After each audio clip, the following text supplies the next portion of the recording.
पैदा होना माने प्रत्यक्षता रूपी जन्म होता है। वो बताया कि वो एक होता है या दो आत्माएं होती है। हरी, बड़े ध्यान से याद करना पड़ रहा है। हाँ, दो कौन कौन?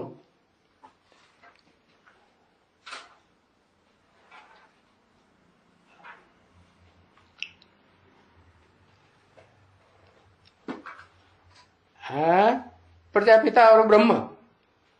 अच्छा, माँ और बच्चा।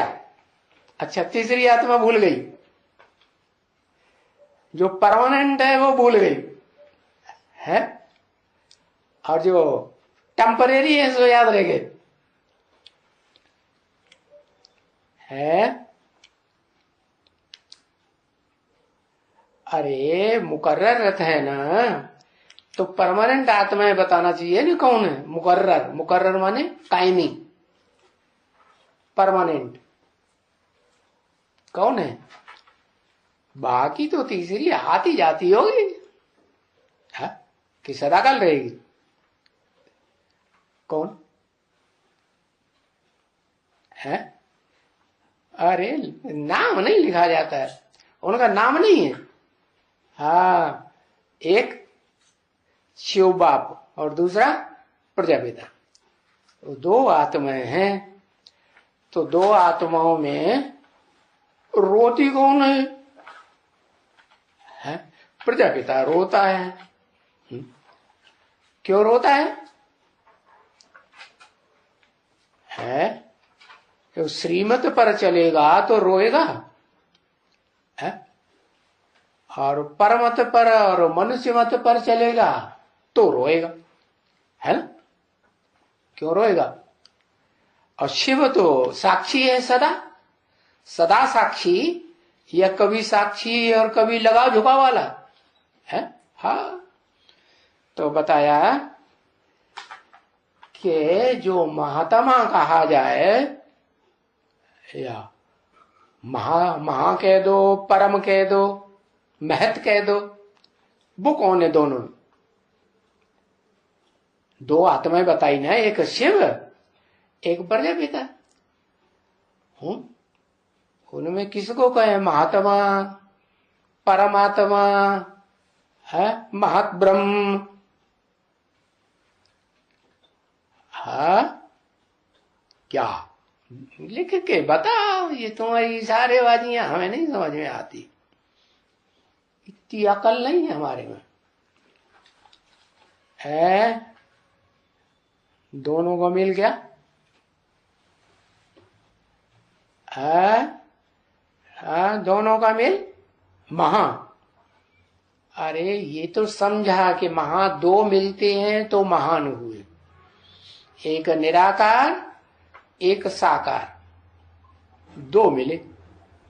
एक आत्मा निराकार, सदा निराकार, और एक आत्मा है सदा इस सृष्टि रूपी रंगमंच पर सदा साकार।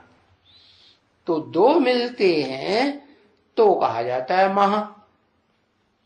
चाहे महारुद्र कह दो, महाब्राह्मण कह दो, क्या महालक्ष्मी कह दो, महानारायण कह दो।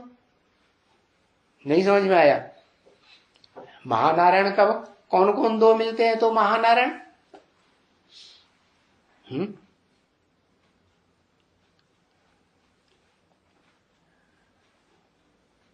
हाँ, प्रजापिता और ब्रह्मा मिले तो महानारायण, संपन्न होके मिलेंगे तो महानारायण। और महालक्ष्मी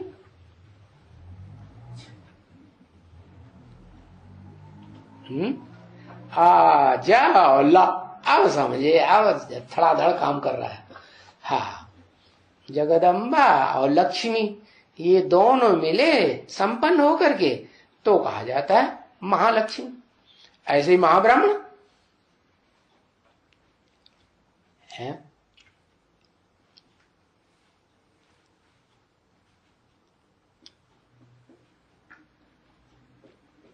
हाँ, प्रजापिता और ब्रह्मा, ये दोनों मिले संपन्न होकर के तो कहा जाएगा महाब्राह्मण। क्या? एक ऊंच थे ऊंच और एक नीच थे नीच। अब दोनों में ऊंच थे ऊंच कौन और नीचे थे नीच कौन? बता। है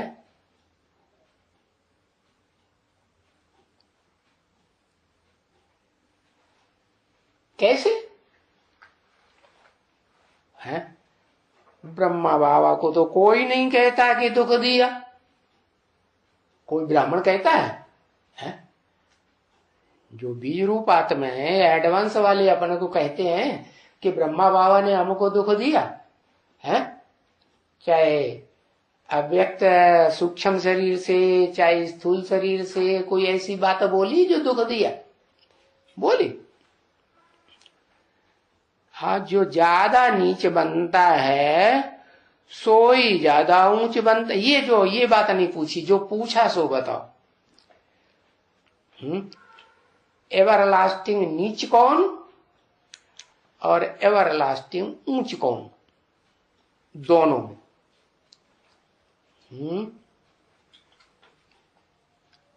अरे वैसे तो बड़ी महिमा करता रहता है, बताता नहीं।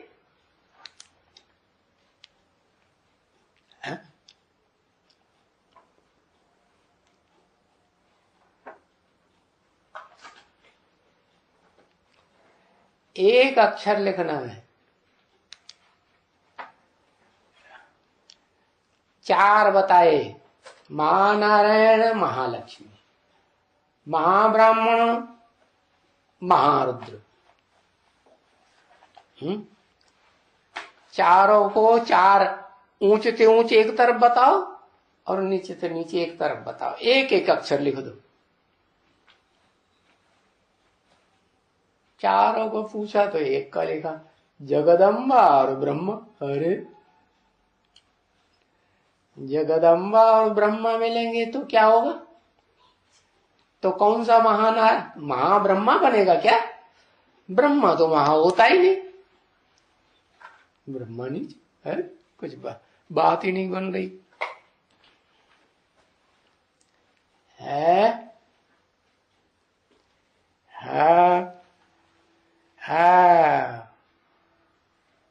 ये ऊंच बताए कि नीच बताए? क्या बताए? ये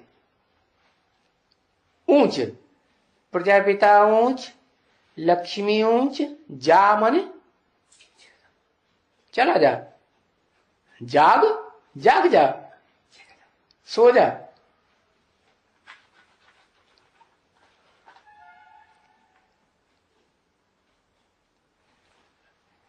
अरे ये चारों ऊंच थे ऊंच।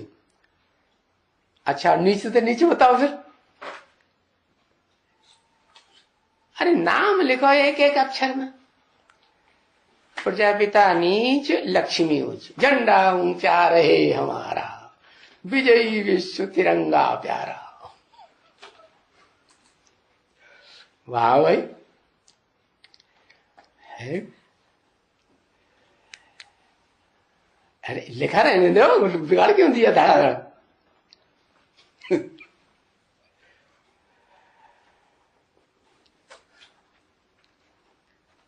चार नाम लिए, महानारायण, महालक्ष्मी, महारुद्र और महाब्राह्मण।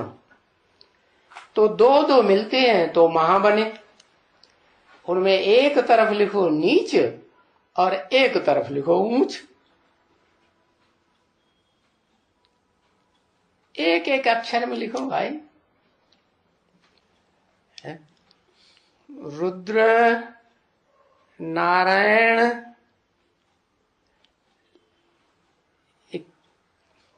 क्या लिखा? महा महा महा एक तरफ लिख दिए, महा महा महा।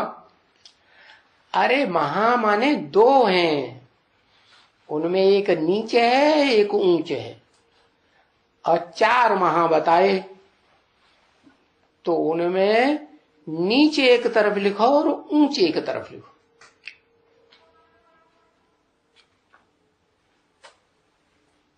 आठ आत्माएं हुई ना। 8 नाम बताओ।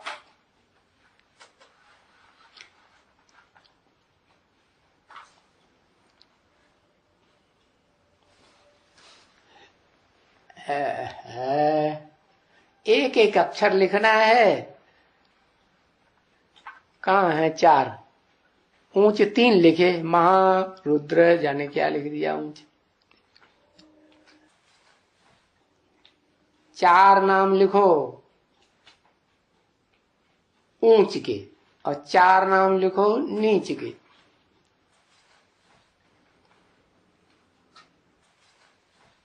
ओहो, एक तरफ ऊंच लिख दो, एक तरफ नीचे लिख दो, चारों चारों लिख दो दोनों तरफ। एक एक अक्षर में लिख दो, बस समझ में आ जाएगा।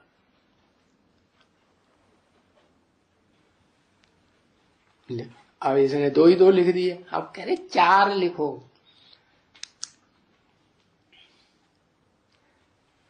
एक तरफ 4 नीच, एक तरफ 4 ऊंच। हाँ, 4 लिखो।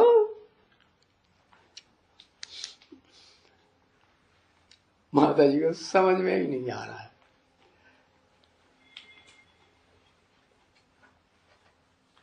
4 एक तरफ तो लिखे, दूसरी तरफ भी 4 लिखो। ऊंच कौन नीच कौन? लक्ष्मी इधर ऊंच, लक्ष्मी और जगदम्बा ये दोनों मिले तो हुए महालक्ष्मी। प्रजापिता और ब्रह्मा ये दोनों मिले तो महाब्राह्मण। और शिव और प्रजापिता, शिव ऊंच प्रजापिता नीच, दोनों मिले तो महारुद्र।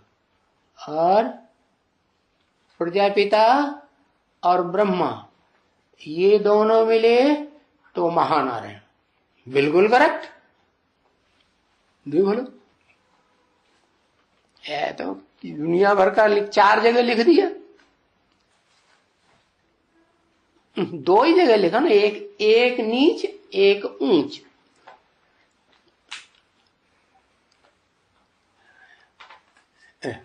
तो अटक गया जाने का, और तो छोड़ ही दिया, प्रश्न पत्र ही नहीं देना।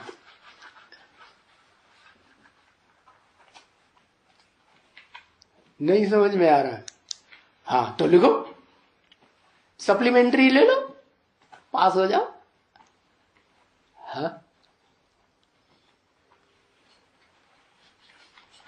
उन्होंने लिख के दे दिया, उन्हीं के लिखे तो वो पास हो गए, तुम लिख के दोगे तो वो पास हो गए।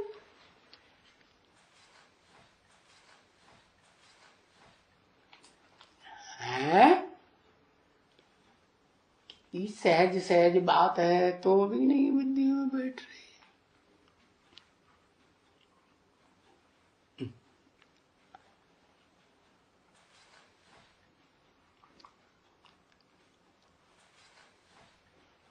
एक एक अक्षर लिखना है।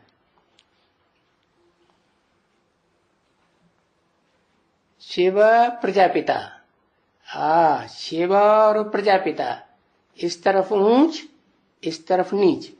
ऊंच में आए शिव, संगम घुस पड़ा। ये संगम किसी आत्मा का नाम है क्या?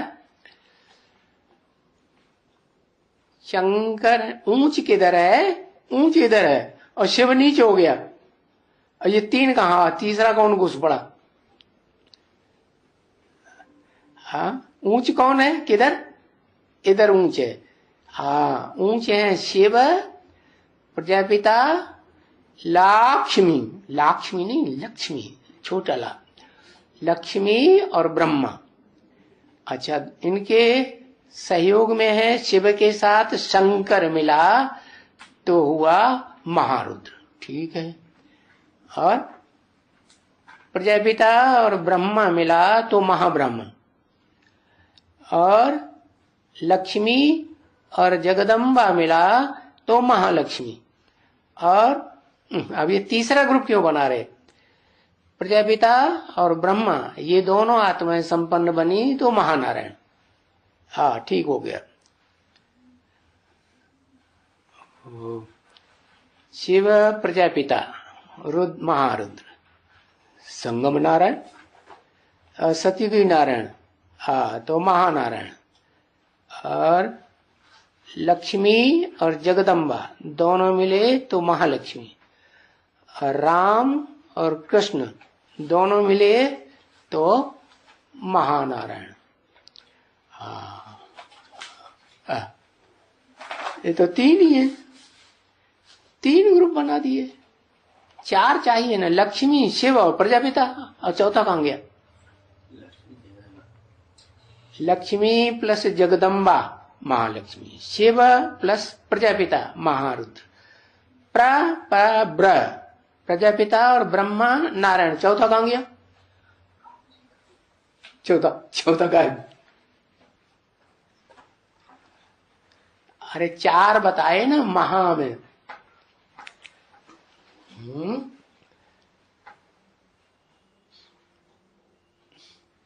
चलो हटो, टाइम खत्म हो गया, आगे चलो। बताया कि श्रेष्ठ में जब भ्रष्ट मिला तो कहा गया महा। अब उन्हें महात्मा कह दो। कैसी आत्मा? महाआत्मा। अब आत्मा कोई महा और नीच होती है? आत्मा सब एक जैसी। वो भी बिंदु रूपात्मा, वो भी बिंदु रूपात्मा है। जब शरीर धारण करें तब कोई में तो देहभान आता है और कोई में देहभान आत्मा में नहीं आता।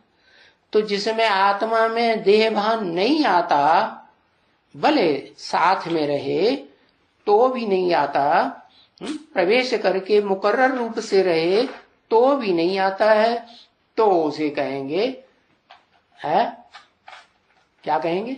सदा श्रेष्ठ, सदा सत्य। तो एक शिव है, वो है सदा सत्य, और जिसमें मुकर्रर रूप से प्रवेश करता है प्रजापिता में या अर्जुन में या आदम में, तो वो उसके मुकाबले हुआ भ्रष्ट। तो भ्रष्ट है तो पैदाइश कहां की है? गोद की है या मुख की है? गेंद लिख दिया, दफ्तर की नहीं है। गोद की पैदाइश कौन सी गोद से?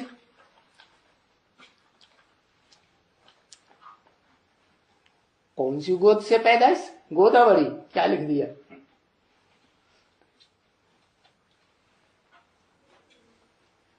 ब्रह्मा से पैदाइश है। हाँ, बेसिक ज्ञान में तो ब्रह्मा से ही पैदाइश है, लेकिन बेसिक ज्ञान में वो ब्रह्मा से पैदाइश है, तो 76 में कौन सा पैदा हुआ फिर?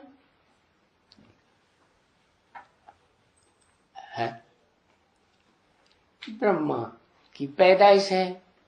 ठीक है, ब्रह्मा की सोल सूक्ष्म शरीर धारण करती है, और सूक्ष्म शरीर धारण करने के बावजूद भी पैदा किससे होती है? प्रैक्टिकल पैदा करने वाला कौन है? अरे कौन? आत्मागण किससे पैदा हुई? मुख होगा तभी तो मुख वंशावली बने है। कुक होगा तो कुक वंशावली होगा। प्रजापिता से पैदा हुआ। दुनिया भर की हमारा कथा कहानियां लिखने में बड़ा मजा आता है। ब्रह्मा का मुख से जो मुरली चली उससे पैदा हुआ। वाह भैया, बेसिक नॉलेज जब ली तो मुरली से पैदा हुआ। ब्रह्मा दादा लेखराज से पैदा हुआ। हाँ, लक्ष्मी से। अब अम्मा भूल गई किससे पैदा हुआ? प्रैक्टिकल में अम्मा से पैदा होते हैं। पैदाइश पुरुष से होती है। हाँ, अब ब्रह्मा तो था भी नहीं, वो तो भूत प्रेत बन गया। तो भूत प्रेत की औलाद बनना है प्रजापिता को? किसकी औलाद है? हाँ, नहीं समझ में आया अभी, अब आ गया। लिख दो, एक अक्षर लिख दो। हाँ, लक्ष्मी से पैदा हुआ। तो पहले तो माता कौन हुई है? स्त्री चोला हुआ ना माता। स्त्री चोला से जन्म लिया, तो जो स्त्री चोला है उसको कुख कहें कि मुख कहें? है क्या कहें? एक अक्षर। हाँ, दो दो क्यों लिख दिए? कुख कहें। क्यों कुख कहें?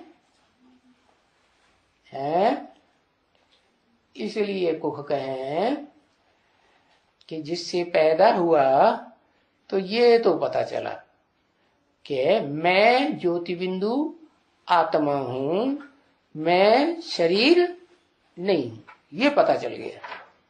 लेकिन जिससे पैदा हुआ उसको पक्का हुआ? हाँ या ना? एक अक्षर लिखो। उसको तो नहीं हुआ। उसको तो तब कहें जब इस सृष्टि रूपी रंगमंच की पहली भोगी आत्मा साबित होती हो। तो लक्ष्मी को भोगी कहेंगे? कहेंगे? नहीं कहेंगे। जो भोग भोगते हैं, वो भोग ज्यादा भोगने की जो लालसा है इस दुनिया में, वो पुरुषों को रहती है या स्त्री चोला वालों को रहती है? पुरुषों को रहती है। पुरुष सारे ही दुर्योधन दुशासन। तो बताया कि जो पुरुष तन है और जिसने अपने को समझ भी लिया कि मैं ज्योति बिंदु आत्मा हूं और प्रैक्टिस भी सबसे पहले कर ली, लेकिन वो प्रैक्टिस पूरी कब होती है कि मैं ज्योति बिंदु आत्मा हूं?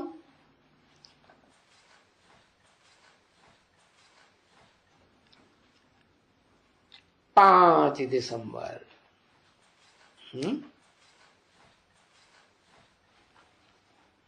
कोर्स रखा हुआ है ना। जैसे बच्चा पैदा होता है तो 9 महीने का कोर्स होता है पकने का, होता है ना। तो ऐसे ही इस ज्ञान में भी कोई भी आत्मा हो उसके लिए 9 दिन का कोर्स है। क्या? अंदर ही अंदर मनन चिंतन मंथन, बाहर की दुनिया में बुद्धि न जाए, सब कुछ भूल जाए। है क्या? लौकिक धंधा हो वो भी भूल जाए, लौकिक पढ़ाई हो वो भी भूल जाए, किस बात में लग जाए।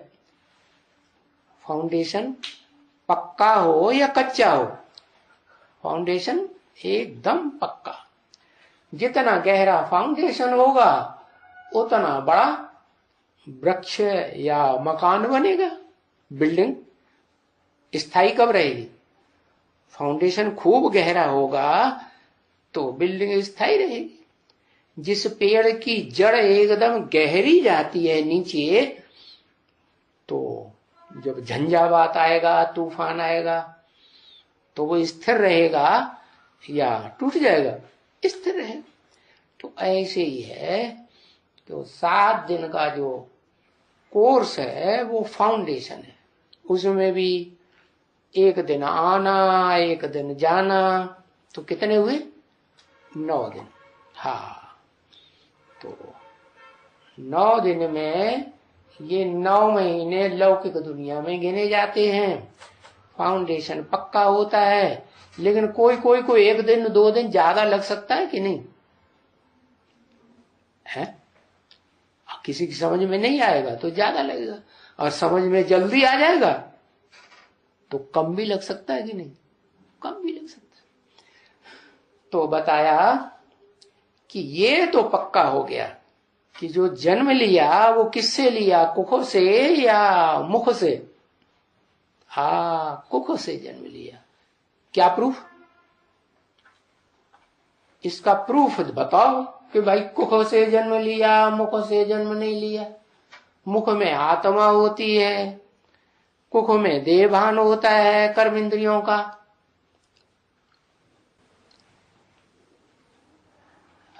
लक्ष्मी आत्मा बनती नहीं, ये कैसे?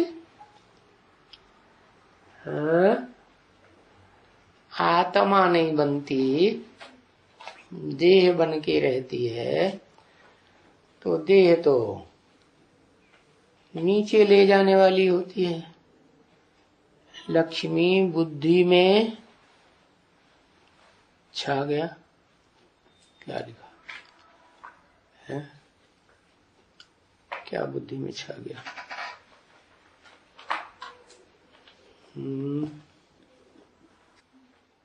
लक्ष्मी बुद्धि में छप गई, अपनी संगी साथी करके है तेरी की नहीं। अरे जिस दिन बेसिक नॉलेज ली जाए या जिससे बेसिक नॉलेज ली जाए तो बुद्धि में छप जाती है। क्या छप जाती है? तो वो याद आती है या देह याद आती है? अगर कहें लक्ष्मी बुद्धि में छप गई तो देह याद आएगी। अगर कहें बुद्धि में ये आ बैठ गया कि मैं ज्योति बिंदु आत्मा हूं तो आत्मा छप जाएगी। वो प्रैक्टिस करेगा कि देह की, देहधारी की याद करेगा, बिंदु की आत्मा। आत्मा समझ लिया, बुद्धि में बात बैठ गई तो प्रैक्टिस कौन सी होगी?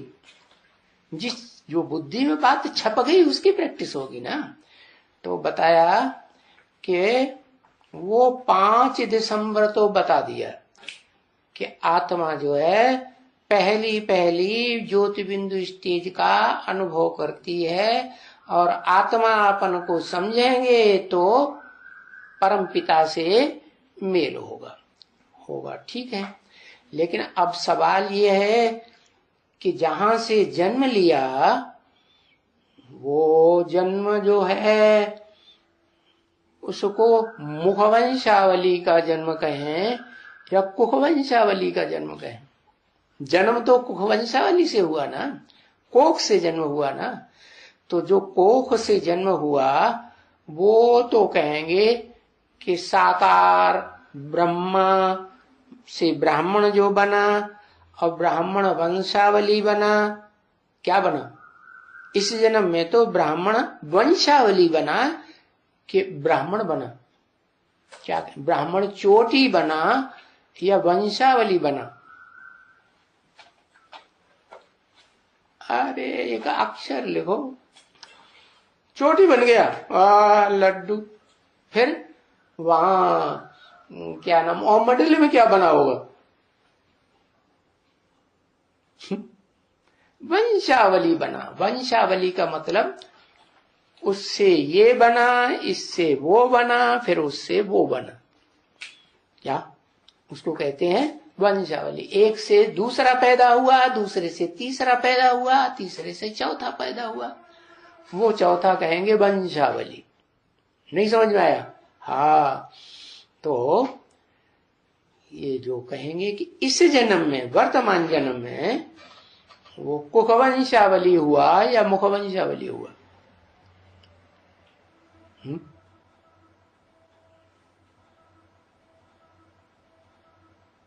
अरे जब तक बच्चा बुद्धि है, अपने स्वरूप को नहीं पहचाना और अपने बाप को नहीं पहचाना तो कुख वंशावली कहें या मुख वंशावली कहें? लिखो ना एक अक्षर। हाँ, कुख वंशावली कहें। तो मुख वंशावली कब बना? 76 में बना। 76 में मुखवंशावली बना, लेकिन मुखवंशावली ब्राह्मण को कहा जाता है। और ब्राह्मण भी मूल रूप में देखें तो एक कहेंगे अधूरा पुरुषार्थी रूप और दूसरा कहेंगे संपन्न रूप। तो कैसा ब्राह्मण, संपूर्ण ब्राह्मण या अधूरा ब्राह्मण? 76 में संपूर्ण ब्राह्मण बन गया। संपूर्ण ब्राह्मण सो संपूर्ण देवता। संपूर्ण ब्राह्मण सो संपूर्ण देवता। संपूर्ण ब्राह्मण नहीं है तो क्या संपूर्ण देवता भी नहीं। संपूर्ण देवता कौन? नारायण ढेर सारे, महादेव। हाँ तो भी ठीक है। संपूर्ण देवता महादेव को कहें।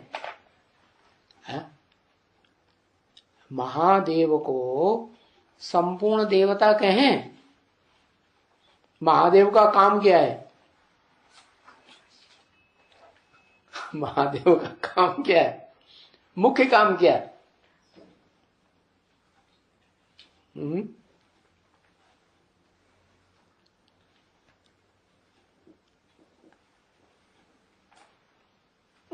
महादेव का मुख्य काम क्या है? सो बताओ। विनाश। महादेव का मुख्य काम क्या? विनाश। तो जो विनाश करता है वो देवता होता है? होता है? अगर कहें देवता है और विनाश करता है तो अच्छी बात है देवता की है। देवता है वो तो सुख देगा या दुख देगा? है सुख देगा ना। तो महादेव को ये तो नहीं कहेंगे कि सुख देता है? कब तक नहीं कहेंगे? महादेव इस दुनिया में जो पतित पुरानी दुनिया है वहां महादेव या विष्णु, महाविष्णु,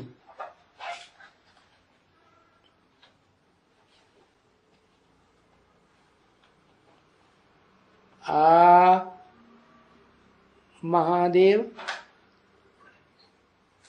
इस पुरानी दुनिया में महादेव या महाविष्णु, महाविष्णु को कहेंगे देवता।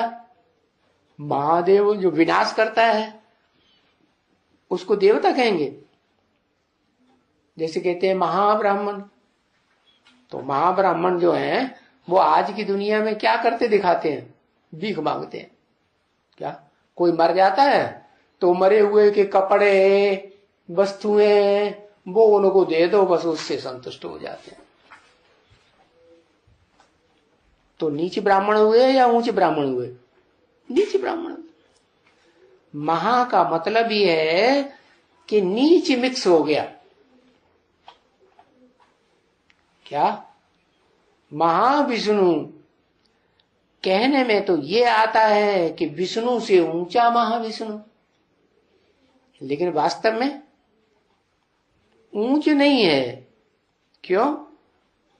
हाँ दो मिक्स हो गए ना। तो ऐसे ही है कि दो मिक्स हुए, एक आत्मा सुप्रीम सोल शिव और दूसरा देहधारी आत्मा, भोगी आत्मा। तो दो के मिलने से फिर वो कहा गया महारुद्र। बड़ा रोने का काम किया। क्या सारे संसार की मौत कर देगा, अकेला बचेगा तो रोएगा या खुश होगा? रिजल्ट क्या होगा? है क्या? रोएगा। लिखेंगे नहीं रो। इशारेबाजियां बड़ी सीखी है, पूरे परिवार ने सीख ली। हाँ हाँ ये रही ना बात। कवि कहते हैं ना, कवि की जो भाषा होती है वो हृदय से निकलती है कि दिमाग से निकलती है? हृदय से निकलती है। तो हृदय कवि का महान होता है? तो कवि ने लिखा है, जिसे कहते हैं विद्वान। वियोगी होगा पहला कवि। आह से उपजा होगा गान, निकल कर नैनों से चुपचाप बही होगी कविता अनजान। बताओ पहला कवि कौन होगा? नाम लिखो।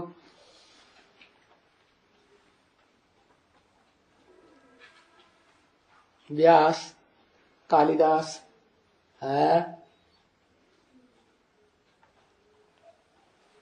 कोई नहीं, बुद्धि नहीं पहुंच रही। अरे बाप रे, एक अक्षर लिखो समझ जाएंगे। व्यास, शिव बाबा। हाँ, शिव बाबा तो चारों युगों में होता है कि एक युग में होता है? चारों युगों में। वो पहला कवि है। सत्यानाश कर दिया। इशारेबाजियां तो जैसे बाप बन गए इशारेबाज, बाप की औलाद हो गए, छोड़ेंगे नहीं। लिख दो, एक अक्षर लिख दो। सबसे ऊंचा कवि कौन? शिव है। रखड़ रखड़ के लिखते हैं। तो सबसे ऊंची कवि आत्मा है जो गीता ज्ञान सुनाती है, गीत गाती है दुनिया में सबसे पहले। कौन सा गीत गाया? श्रीमद् भगवत गीता। इससे ऊंचा कोई गीत हो सकता है दुनिया में? है? किसने सुनाया? शिव ने सुनाया। कि शंकर ने सुनाया?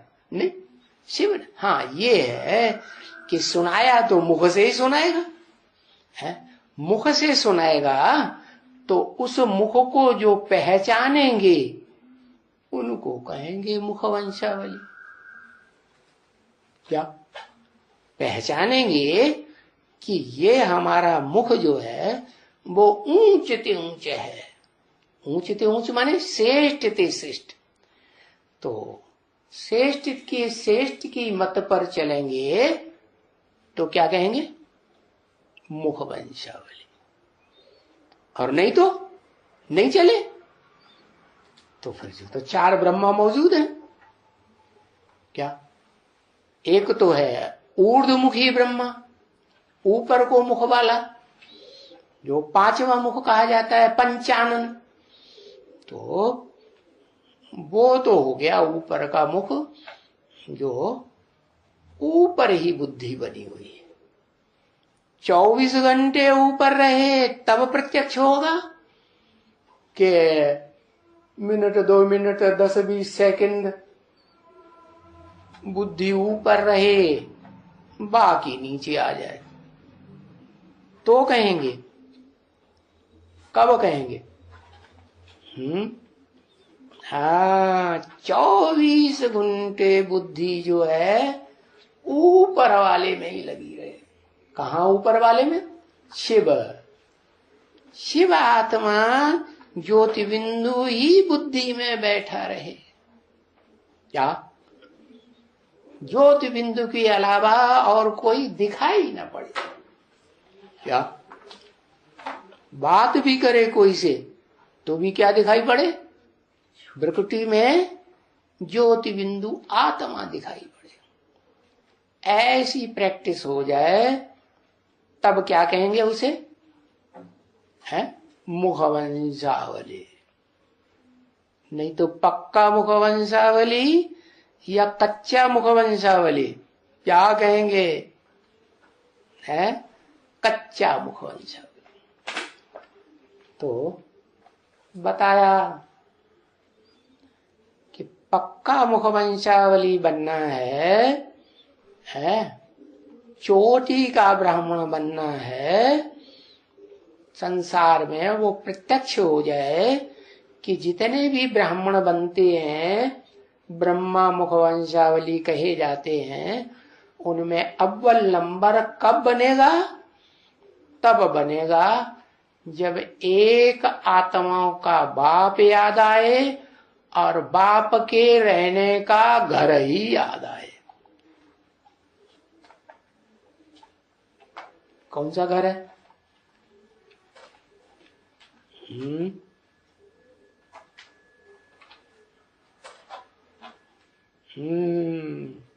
मुकर्रर रथ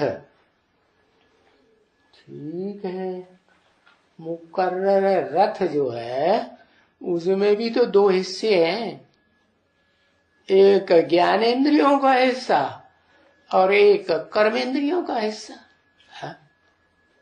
वो भगवान आता है तो कौन से हिस्से को कंट्रोल करता है और कौन से हिस्से को कंट्रोल नहीं करता है? सारा कंट्रोल करता है? नहीं, पहले जो भ्रष्ट इंद्रियों का हिस्सा है उसे कंट्रोल करता है कि पहले एकदम ऊपर, पहले क्या कंट्रोल हो, पहले जो गोद वाला हिस्सा है वो कंट्रोल हो जाए, उसके बाद फिर ज्ञानेंद्रियों का नंबर लगे। क्यों ज्ञानेंद्रियों को भी कंट्रोल करने वाला मन है और मन बड़ा चंचल है। तो जो मन है वो सभी भोगी आत्माओं के अंदर है या कोई ऐसी आत्मा भी है जिसमें मन नहीं होता? लिखो एक अक्षर।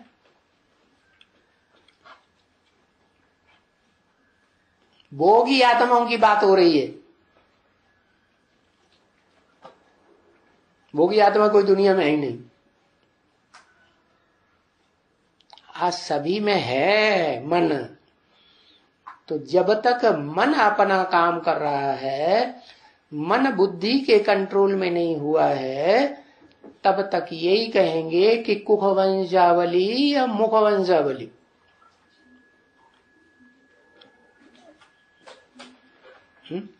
कुखवंशावली तो बताया क्या है? कुखवंशावली है तो आखिरी जब तक कुखवंशावली है तब तक रोना ही रोना हाथ लगेगा। क्या? किसको? चाहे वो शिव बाप के पहलौटी के बच्चे हों, चाहे दूसरे नंबर के देवात्माएं हों, और चाहे तीसरे नंबर की दैत्य आत्माएं, दुखदायी। तो तीनों ही प्रकार की आत्माएं क्या करेंगी? उनका अंतिम अंजाम तब तक यही होगा। कब तक? जब तक बस उसमें समा न जाए। किसमें समा जाए? आत्म स्वरूप में न समा जाए, ज्योति बिंदु में समा जाए। है जो कहा मन मना भव माने मेरे मन में समा जा। क्या तेरे मन में है? तेरे मन में अगर एक ज्योति बिंदु ही याद आता है और कोई याद नहीं आता है तो कहेंगे समा गया। कहाँ समा गया? बिंदु में समा गया। तो जो भी सृष्टि रूपी रंगमंच की आत्माएं हैं उनको सबको रोना पड़ता है। क्या रोना पड़े कि नहीं? जब शिव बाप के पहलौटी के बच्चे हैं और उन बच्चों में पहला नंबर बच्चा है, वो ही रोते रोते जन्म लेगा, प्रत्यक्षता रूपी संसार में जन्म लेगा, तो दूसरों को रोना पड़ेगा कि नहीं रोना पड़ेगा? हाँ, ये है, कोई को कम और कोई को ज्यादा, कोई पहले कोई बाद। तो बताया क्यों रोना पड़ेगा? जब तक महात्मा बने। महाआत्मा क्या? हम बड़ी आत्मा। ये जो अहंकार है ना, ये अहंकार भोगी आत्मा में होता है या अभोक्ता में होता है? हाँ, जो भी भोगी आत्माएं होती हैं अपने अहंकार बहुत। देखो, इस दुनिया की श्रेष्ठ से श्रेष्ठ पार्ट बजाने वाली हीरो आत्मा में भी ये अहंकार जब तक है तब तक उसे कुखवंशावली कहेंगे कि मुखवंशावली कहेंगे? क्या कहेंगे? कुखवंशावली। तो वो जो कुक वंशावली है, वो महात्माओं को जिन्होंने इस दुनिया में है भक्ति मार्ग वाले महात्माओं का भी फाउंडेशन डाला है। तो क्या फाउंडेशन डाला है कि जब तक बच्चा बुद्धि थे, कुछ समझते नहीं थे, तब वास्तव में महात्मा थे। और जब थोड़ा बुद्धि का अहंकार आया तो महात्मा बन गए। महात्मा बने, वास्तव में महातमो बने। क्या कहें है, महातमो बन गए। हाँ, तो बाप कहते हैं बच्चे तमो प्रधान बनना है या सतो प्रधान बनना है? क्या बनना है?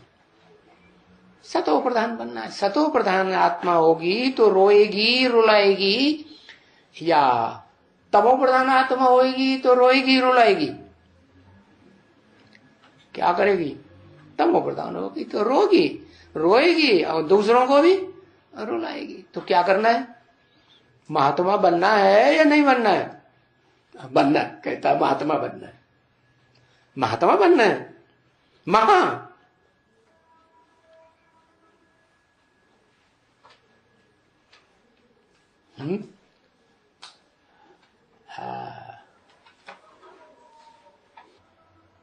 एक कथा आती है शास्त्रों में कि एक विंध्याचल पर्वत है भारत में। वो भारत के बीच में है।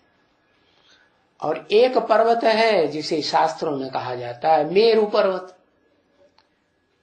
सबसे ऊंचा हिमालय पर्वत, दुनिया में सबसे ज्यादा ऊंचा पर्वत। तो जो नीचा था ना, उसको ये अहंकार आया कि मैं क्यों नहीं ऊंचा हो सकता हूं। तो बस उसने अपनी ऊंची चोटियों को खूब ऊंचा किया है कि मैं ऊंचा हो जाऊं, और उसके लिए उसने तपस्या की और तपस्या करके ऊंचा बन गया। तो जो भारत के बीच में वो ऊंचा खड़ा हुआ है, और जो शुद्ध भारतीय हैं देवात्मा, वो तो नॉर्थ में होते हैं या साउथ में होते हैं? हाँ, नॉर्थ में होते हैं। तो एक ऋषि जी थे, उन्होंने कहा कि हमें तो समंदर के पास जाना है, सागर के पास है। सागर के पास जाना है। अब जाएं सागर के पास कैसे? बीच में तो वो इतना ऊंचा खड़ा हुआ है। तो उन्होंने उसको समझाया, भाई इतने ऊंचे क्यों हो, है हमारी बात मान लो, थोड़े समय के लिए झुक जाओ, हमको उस पार हो जाने दो। जब हम उस पार चले जाएं तब तुम अपना सर ऊंचा उठा लेना। तो उसने बात मान ली, हाँ लो मैं नीचा हो जाता हूं। वो निकल गए, फिर लौट के ही नहीं आए, और वो बेचारा झुकाई। तो बिंदु पर्वत कहते हैं आज तक भी वो नीचे झुका हुआ है। बता कैसी तिकड़म बढ़ाई है। तो सबसे बड़ा दुश्मन क्या हुआ है भोगी आत्माओं का? अहंकार। क्या? काम, क्रोध, लोभ, मोह, अहंकार। और वो अहंकार का बीज कौन हुआ? प्रजापिता। क्या? अहंकार का जो बीज है वो प्रजापिता। क्यों हुआ अहंकार का बीज? कहां से पैदाइश हुई? अहमदाबाद से पैदाइश हुई। क्या? अहमदाबाद से पैदाइश हुई? अरे पैदाइश तो अम्मा से होती है? किससे होती है? अम्मा से होती है ना। तो अम्मा जिससे पैदाइश हुई उसमें ज्यादा अहंकार होगा या जो पैदा होने वाला बच्चा है उसमें ज्यादा अहंकार होगा? ज्यादा अहंकार किसमें होगा? बाप में। जो पैदा हुआ बच्चा, छोटा बच्चा जिसको बेसिक ज्ञान भी पूरा नहीं हुआ, पैदा होते ही अहंकार आ गया 5 दिसंबर को ही, हाँ, तब तो नहीं होगा। बड़ा होता है, बुद्धि मिलती है, शिव बाप आते हैं बुद्धिमानों की बुद्धि, फिर अपने मुकर्रर रथधारी को अपनी बुद्धि में जो भरा हुआ है बुद्ध रूपी घड़े में वो देता है, तब अहंकार आता है। तब कहते हैं त्रिनेत्री। तो तीसरे नेत्र का अहंकार आता है कि बचपन में ही, बचपन में था। हाँ, अम्मा से पवित्रता का घमंड मिला। पवित्रता का कोई घमंड होता है क्या? है? पवित्रता श्रेष्ठ चीज है या भ्रष्ट चीज है? पवित्रता तो श्रेष्ठ चीज है, घमंड काहेगा? है?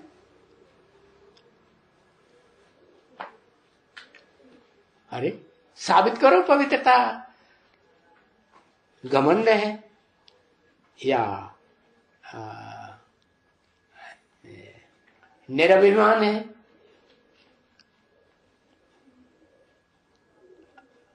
आत्मा को पवित्रता का घमंड, आत्मा को पवित्रता का घमंड। क्या लिखा भाई? इनकी पढ़ो तो क्या लिखा? इन्होंने क्या लिखा? यही तो लिखा है, आत्मा को पवित्रता का घमंड। अम्मा क्या? अम्मा को पवित्रता का घमंड, अम्मा को पवित्रता का घमंड। पवित्र चीज क्या है?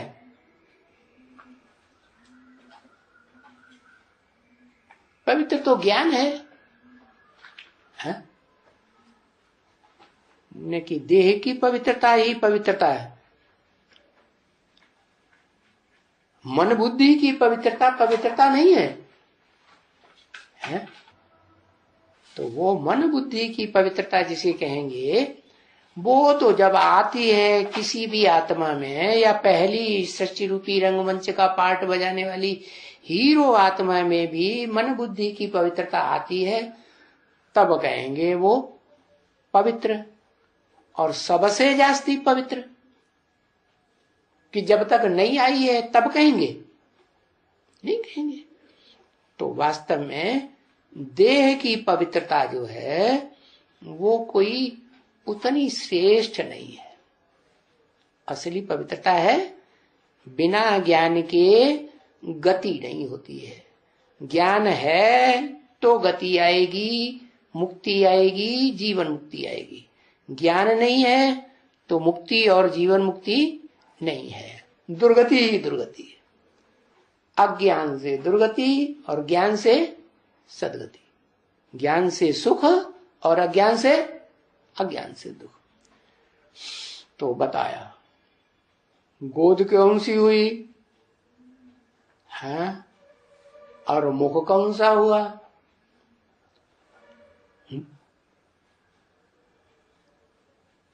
बताओ,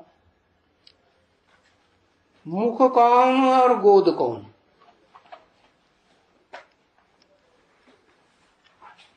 अरे अव्वल नंबर मुख कौन, अव्वल नंबर गोद कौन?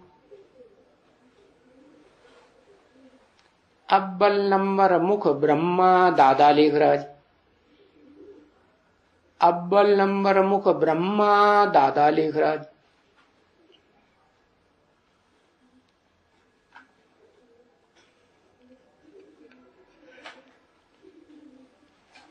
अव्वल नंबर मुख प्रजापिता ब्रह्मा, पिता।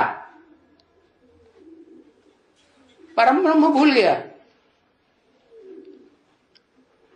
अव्वल नंबर मुख परम ब्रह्म।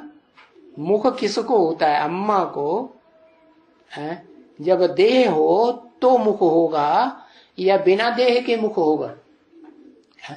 ज्ञानेंद्रियां चलो मुख में है, लेकिन देह का हिस्सा है या नहीं है ना। तो देह का हिस्सा होने के कारण ही देवताओं को भी देह तो होती है, लेकिन ज्ञान इंद्रियों में बुद्धि सीमित रहती है, इसलिए देह का भी श्रेष्ठ अंश है, श्रेष्ठ अंग है, और उनको देवता कहा जाता है। श्रेष्ठ कर्म करने वाले, श्रेष्ठ कर्म करना माने ज्ञान इंद्रियों से श्रेष्ठ कर्म करने वाले। ज्ञान इंद्रियों तक बुद्धि सीमित रहती है, और जब बुद्धि भ्रष्ट इंद्रियों में जाती है, गोद में जाती है, तब फिर क्या कहेंगे, श्रेष्ठ कर्म या भ्रष्ट कर्म है, तब होते हैं भ्रष्ट कर्म। भ्रष्ट कर्म माने दुखदायी, श्रेष्ठ कर्म माने सुखदायी। तो बताया कि श्रेष्ठ का बीज कौन, भोगी आत्माओं के बीच में, और भ्रष्ट का बीज कौन, बताओ। एक एक अक्षर लिखो, ज्यादा लंबा चौड़ा भाषण नहीं।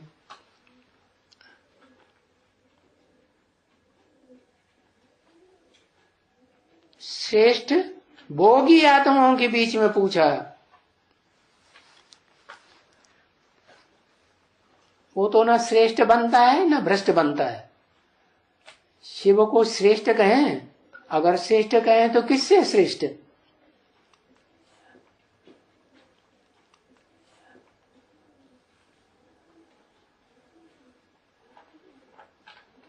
श्रेष्ठ का बीज नारायण, अब भ्रष्ट का बीज कृष्ण। अच्छा और बताओ,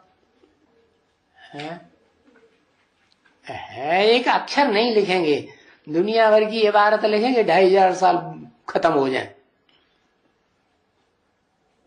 परम ब्रह्म और दादा लेखराज ब्रह्मा, हाँ यही, हाँ। भ्रष्ट भोगी आत्माओं के बीच में अव्वल नंबर भ्रष्ट कौन, अव्वल नंबर श्रेष्ठ कौन, लिखो।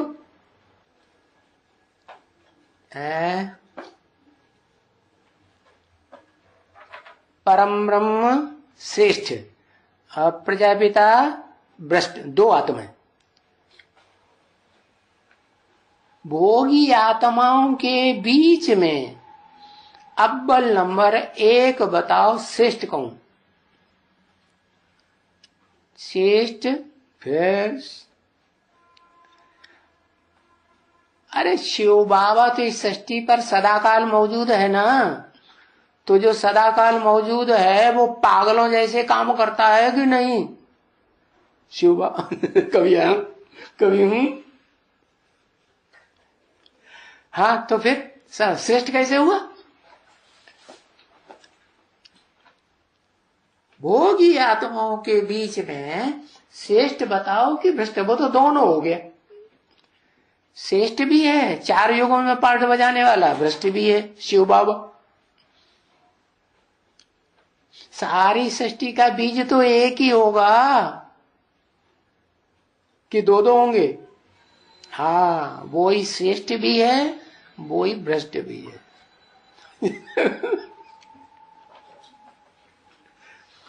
सारी सृष्टि का बीज श्रेष्ठ से श्रेष्ठ एक, और श्रेष्ठ से श्रेष्ठ वो ही आत्मा। वो आत्मा भ्रष्ट मुखवंशावली, वो कुखवंशावली और श्रेष्ठ मुखवंशावली, दोनों का बीज है।